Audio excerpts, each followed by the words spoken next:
وَيُزَكِّيكُمْ وَيُعَلِّمُكُمُ الْكِتَابَ وَالْحِكْمَةَ وَيُعَلِّمُكُم مَّا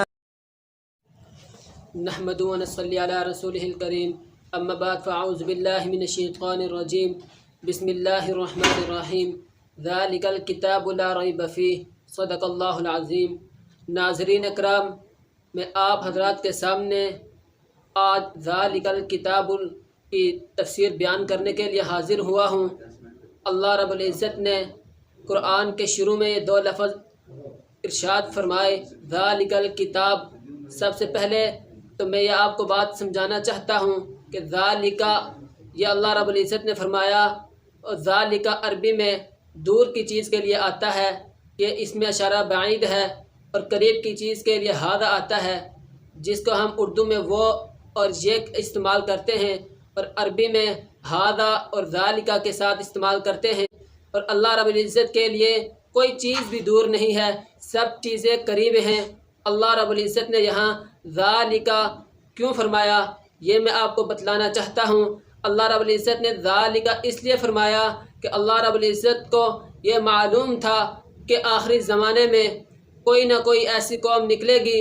جو حضرات صحابہ اکرام کے قرآن کے جمع کرنے پر اعتراض کرے گی، تو اسی لیے اللہ رب العزت نے فرما دیا ذالکا وہ قرآن جس کو صحابہ جمع کریں گے، اس میں کسی قسم کا کوئی شک و شبہ نہیں ہے۔ دوسری بات، اللہ رب العزت نے یہاں الکتاب فرمایا، حالانکہ یہ کلام اللہ ہے، ذالک کلام اللہ نہیں فرمایا۔ اس کے بارے میں مفسرین نے یہ بات لکھی ہے کہ اللہ رب العزت نے ذالک کلام اللہ اس لیے نہیں فرمایا،